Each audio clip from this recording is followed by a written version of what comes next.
And so I was always interested in terms of that genetic component. And so we started figuring out which of the bulls we utilized were more apt to grade, choice, or prime even.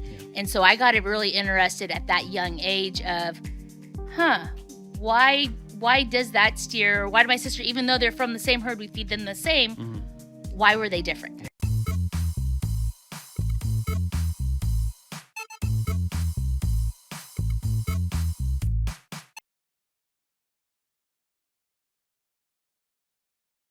Hello, meat folks. Welcome back to the MeatsPad podcast. It is Phil flying solo yet again. Francisco's out making the world a better place for us meat enthusiasts. And we have today with us Dr. Amanda McKeith. Yeah, that's right. Okay, good. All right. Yeah. Getting all the names.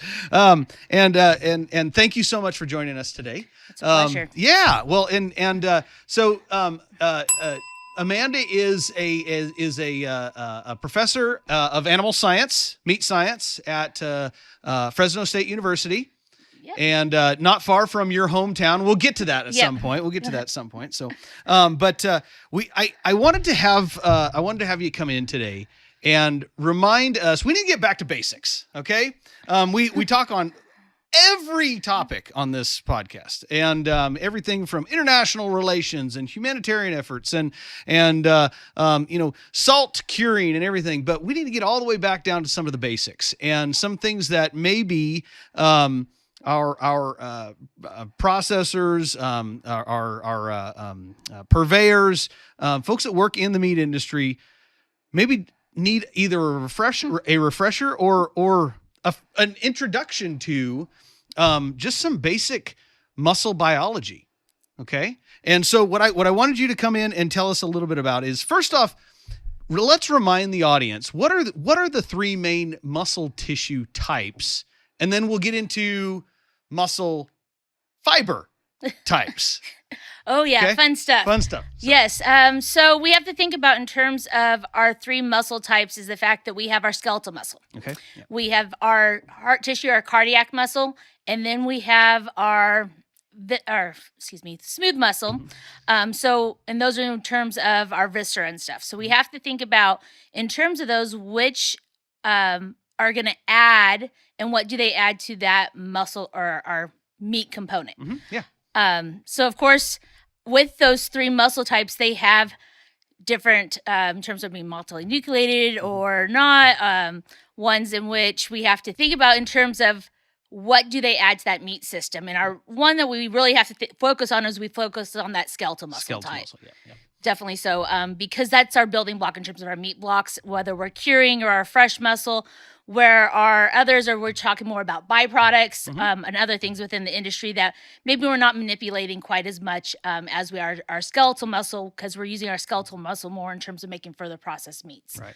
And skeletal muscle is going to make up the majority of the meat that we get off of an animal. That's definitely so, yes. Right. So, and that's going to be the most traditional. And for those out there who are maybe less familiar with these scientific terms that we're talking about, skeletal muscle meaning like the muscle that is attached to a bone somewhere. Right. Versus cardiac muscle, the heart muscle, that's not attached to a bone. It's just, it's its own unique system. It definitely is, and one that is very important to the living animal, but maybe not so much so when we talk about getting into some of our meat products, that it can actually contribute to some problems that we could have within those products. Yeah. So, but definitely one in which is very unique in its characteristics. Yeah, and we do harvest the heart muscle from our meat animal species, but like you say, it's one that we may use as a limited amount in some certain further processed items. Definitely. Right. Yeah. And it's and as far as the other two beyond skeletal muscles, cardiac muscle is probably going to act the most similar to skeletal muscle. Yes, right? Definitely. What do we do with our smooth muscle types?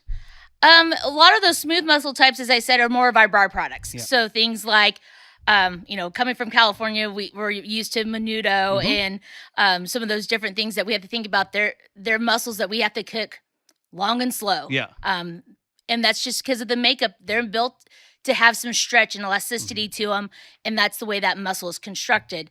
So they're very special and unique in the way we have to treat them when we talk about breaking them removing them from the carcass and what we're going to utilize them for. Yeah. So the smooth muscle types being a lot of our digestive organs, right? So the stomachs and when we're talking about stomach and intestines, and then when we're talking about, say, the ruminant animal, that's where the menudo would come in, or the tripe. Right? Yes. Yeah. And then what do we do with those intestines? The intestines, of course, are in terms of, if we're talking about more of the pork side, definitely is our natural casings. Yep. And that's where they're going to come into play. Ones in which, in the U.S., we're going to clean them a little. Generally, we're going to send them overseas, clean, salted, and we're going to ship them back and utilize them in our natural products that we're using as a natural casing. So that hog casing, we can go more upscale and use a lamb casing because it has more snap and bite to it. And then beef bunks and stuff are really popular when we're talking about our dried Italian cured products. Right. Yeah. So those are really big when we get into those specialty markets. Right. Again, pork being the most common because it's the easiest in terms of utilizing because, again, we're dealing with a monogastric system versus a ruminant system. So they're a little bit easier to clean, a little bit more easy to utilize, and they're a little bit more uniform in their diameter than necessarily we get into some of the beef and stuff. Those are too large. Yeah. I don't know about you, but like some of those 4 or 5 inches, I don't know if I need a meat product quite that big in terms of sausage, but a hog casing is really good in terms of diameter, getting about that 1 inch to 2 inches. And that lamb casing, again, it's a little bit more expensive in the U.S., but it's one that we can utilize if we're using for gourmet hot dogs and stuff, because it does add that snap and bite that is very unique in that you like. It's one that we use in terms of a couple of little products that we use at Fresno State that are especially high-end things, again, because it costs a lot more. Yeah. If we look at the amount of lambs that we harvest in the U.S., it's very minimal compared to our hog harvest. So a product that just, a little bit harder to utilize too, it does break just a little bit easier, we're finding with our students. Yeah. Well, So that's a great explanation. And hopefully folks are starting to realize that, we do use the whole animal. Really, we do, if we have the capability. And usually it's going to be in a larger processing setting. But all of those different pieces and parts, they are muscle. It's just different types of muscles, right? Definitely. Okay. So with that, let's go into let's get a little bit even more technical. And this is some of the stuff that I know it's probably a little bit more foreign to a number of our processors out there, but the different muscle fiber types, and that's different from tissue types. Right. So different muscle fiber types. So tell me a little bit about that. So fiber types, we're really looking at the fiber is the functional unit of that skeletal muscle. That's our building block. They're large multinucleated cells. They have and they're the largest in the body in terms of our fiber type systems. When we look at our skeletal muscle fiber types, we're looking at their ability in terms of oxidative capabilities. We're looking at, are they slow twitch, fast twitch? And those muscles have different necessities across our body. And all three, there's 3 types of those muscle fiber types, and they're found throughout the body, and they're found in all 3 are found in every muscle. They're just going to be found in different proportions of that muscle, depending on what that muscle is utilized for. So we generally talk it in 2 broad terms. We say type 1 and type 2, or our red and white fiber types. Our red fiber types, of course, are ones that are going to have more myoglobin. And when we talk about myoglobin, that's meat color. That is where we're, that's where we see a majority of our difference in terms of pork and beef, and looking at different muscle or different even muscles within the system. It's like looking at a chicken breast versus a chicken thigh. They're 2 different colors. Why? Because of that muscle fiber type that's predominantly found in that area. Yep. And that myoglobin being the iron-containing oxygen-binding compound. Right. That makes meat red. It makes meat red, or it makes it brown, or it can make it a variety of colors depending on how long it's been sitting on that shelf. Right. Oh boy! Wow. We'll have you back to get back into that triangle of meat color that we do learn about in our basic meat science classes. Okay, so you mentioned type 1 muscle fiber type, and that's a slow twitch. Right? That is our slow twitch. It is our slow oxidative. It has lots of myoglobin, has lots of mitochondria in it, but it's a muscle that slowly fatigues. So think about it as one that you need for long distance traveling. It's one that we use in terms of like posture. If we're talking about humans, it's the muscles that we utilize to maintain our posture all day, because it doesn't fatigue very easily. That's interesting. Okay. So, and I've heard it as equated to, say, a marathon runner's type muscle. Right. Okay. Maybe not as large as other muscle fiber types, but can go a very long time and long distance because it's using oxygen for producing energy. Okay. Right. Right. Okay. And then we have our type 2, and within our type 2, we have our, what generally referred as alpha red or our alpha white. We'll go start with the white because that's the furthest one in terms of the red that we've already talked about. That's our fast twitch glycolytic. It's one that has lower myoglobin content or the lowest of our 3 types. It has the least amount of mitochondria. It's a fast twitch muscle. That is our sprinting muscle. That is the one, I like to use in my classes. We talk about a marathon runner or a weightlifter. We have to build those red types up. We have to be able to extend and utilize a lot of energy over a long period of time. We need oxygen. Our fast twitch are the ones that we're utilizing in an anaerobic situation, we're utilizing what energy is there.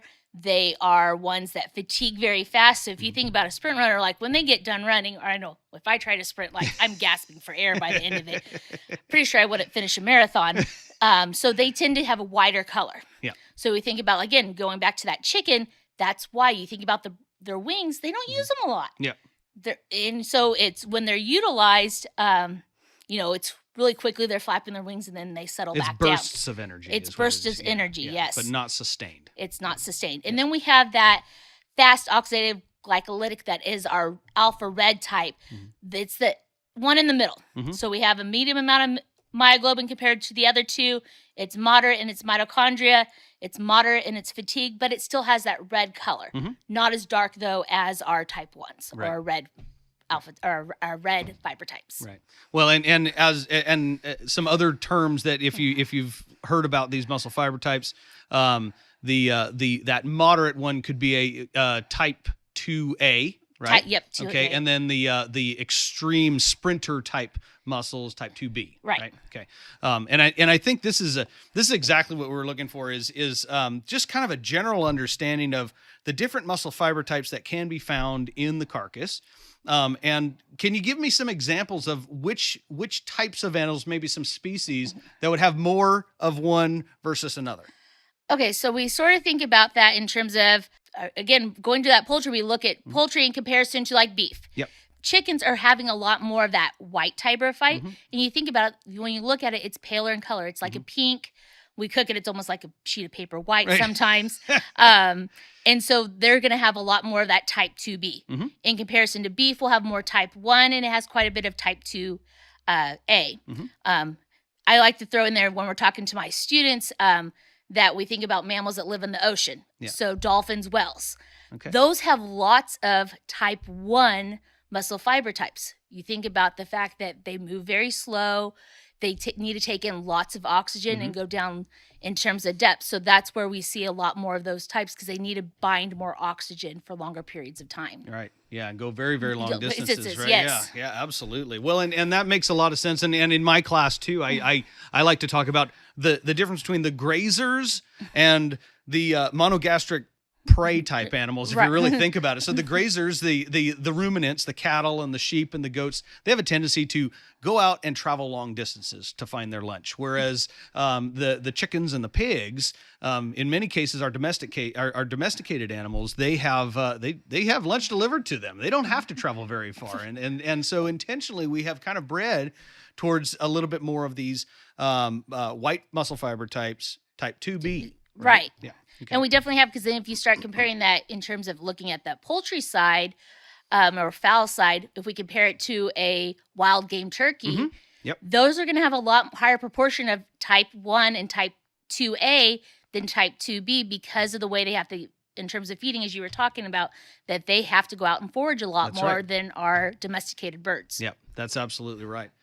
So some great examples, and I mean, we can sit and talk for hours about what kind of sensory experiences you would have with these different things. And I won't do that to you today, Amanda, but I think this is a great starting point for a lot of folks to continue to investigate. And hopefully we get questions from the audience if you want us to elaborate more on this. What we like to also do, so I've quizzed you enough on the scientific side of things. We do like to ask folks, how did you get involved in meat science? And tell us a little bit about what you do at Fresno State. Okay, so I will say my venture into meat science actually started as a growing up on a cattle operation in Merced, so about an hour north of Fresno.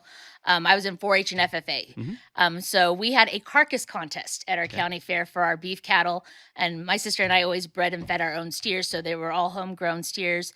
And so I was always interested in terms of that genetic component. And so we started figuring out which of the bulls we utilized were more apt to grade choice or prime even. Yeah. And so I got really interested at that young age of, why does that steer, or why did my sister, even though they're from the same herd, we feed them the same, why were they different? Yeah. And so I always had an interest, but I thought, I really like feeding cattle, so I thought I was going to be a ruminant nutritionist. Yeah. That lasted one semester when I was at K-State and took an intro to meat science class from Melvin Hunt. And that's where I fell in love. I was like, this is it. This is what I want to do. And I was on the livestock judging team at that time, still had time to finish my degree. So jumped on the meat judging team and I was like, I found my home. This is where I want to be. In terms of, from there, I went on and got my PhD at Penn State and really fell in love with processed meats. And really looking at natural cures and stuff and looking at those interactions in terms of food safety. And went on in terms of got a position at Fresno State where I focused, a lot of my research has been focused on Appendix A, challenge studies in terms of trying to help those small processors get their processes verified and ability to do their products in terms of making Appendix A requirements. In addition, color, sort of with Melvin Hunt, always love color. Oh, yeah. Gotta legendary. Have legendary, yes. Legendary meat scientist in terms of color. And then I also have an interest in terms of swine side of things in terms of pork. That came from Terry Hauser in terms of my master's professor, working in terms of what we fed pigs and how that affected meat quality and particularly bacon quality. And bacon, of course, being like the meat candy of the world. Yeah. So I really like that type of stuff in terms of research. I haven't got to do as much of that in terms of California because we're not necessarily a big pig state.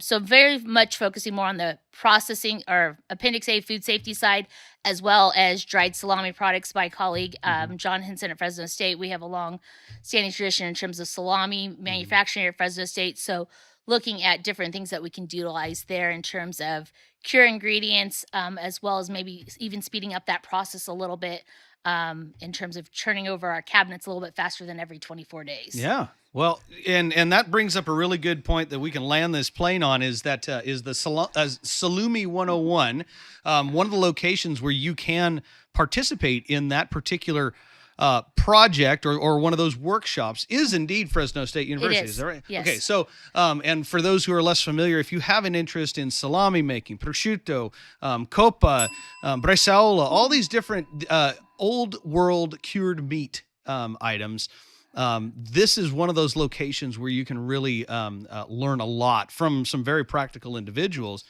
This is offered through the American Meat Science Association. So go on to meatscience.org and check that out. But do you have anything else to contribute to the Salumi 101? I'll say it's a great experience having helped with two of them. And whether it's at Fresno State, Penn State, University of Wisconsin, or North Carolina, or the 4 locations it rotates to, there's going to be probably one close to you. I definitely suggest if you have any interest. If anything, you eat very well for a couple days. Absolutely. Oh, my gosh. Amanda, thank you so much for joining us. And thank you for hopefully having me. We'll get a chance to visit again. Sounds great. Thanks, All right. Phil.